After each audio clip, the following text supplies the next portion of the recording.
ఒరే తమ్ముడు, నేను గోబీ మంచూరియాను చూడ్డానికి భలే రుచిగుంటాను గానీ ఎక్కువ నూనె మైదా వల్ల గ్యాస్ అసిడిటీ వస్తాయి. డీప్ ఫ్రైడ్ కావడం వల్ల క్యాలరీస్ ఎక్కువ. రీయూజ్డ్ ఆయిల్ వల్ల కొలెస్ట్రాల్ పెరుగుతుంది. సోయా సాస్, అజినోమోటో వల్ల బీపీ పెరుగుతుంది. స్ట్రీట్ ఫుడ్ లో హైజీన్ లేకపోతే ఫుడ్ పాయిజనింగ్ కూడా రావచ్చు. అరే నేను పానీపూరిని. నా నీరు శుభ్రంగా లేకపోతే టైఫాయిడ్, కలరా, జాండిస్ లాంటి వ్యాధులు వచ్చే ప్రమాదం ఉంది. కొన్ని చోట్ల పులుపు కోసం నాణ్యమైన చింతపండు బదులు సల్ఫ్యూరిక్ యాసిడ్, హైడ్రోక్లోరిక్ యాసిడ్ లాంటి హానికరమైన కెమికల్స్ వాడతారు. ఇవి నీ కడుపు లోపలి పొరలను పాడు చేస్తాయి. పుదీనా నీళ్లు పచ్చగా కనిపించడానికి వాడే రంగులు నీ కిడ్నీలపై కూడా ప్రభావం చూపుతాయి. అందుకే తమ్ముడు ఎక్కడ పడితే అక్కడ పానీపూరి తినొద్దు. శుభ్రంగా ఉన్న చోటే తినాలి. బంగారు కొండ, నేను నూడిల్స్ ని.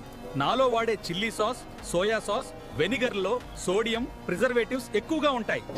ఇవి నీ కిడ్నీలపై ఒత్తిడి పెంచి కాలక్రమంలో నీ లివర్ను కూడా పాడు చేస్తాయి.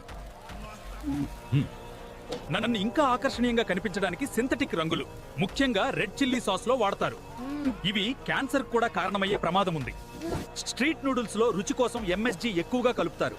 దీంతో తీవ్రమైన తలనొప్పి, గుండె వేగంగా కొట్టుకోవడం, ఒళ్ళు నొప్పులు వచ్చే అవకాశం ఉంది.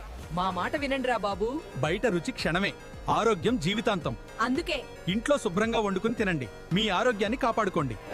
సరే గైస్, దీంట్లో ఎంత నిధి ఉందో కాబట్టి కామెంట్ చేయండి. ఈ వీడియో బాగా నచ్చింది కాబట్టి లైక్ చేయండి, ఇంకా సబ్స్క్రైబ్ చేసుకొని లైక్ చేయండి, షేర్, కామెంట్ అవన్నీ చేసేయండి. రిమిక్స్లో క్లిక్ చేస్తే మ్యాజిక్ వస్తుంది గైస్. సో గైస్, మీరు లైక్ చేస్తే నేను మీకు ఏదైనా బహుమతి ఇవ్వాలని అనుకుంటున్నా గైస్. ఏమనుకుంటున్నారో కామెంట్ పెట్టండి. సో గైస్, ఎవరైతే నాకు ఎక్కువ లైక్ చేస్తారో వాళ్ళకి నేను వాళ్ళతో నేను ఫ్రెండ్షిప్, వాళ్ళతో నేను మంచి వీడియోస్ పెడతా గైస్. సో లైక్ చేసి కామెంట్ చేయండి గైస్.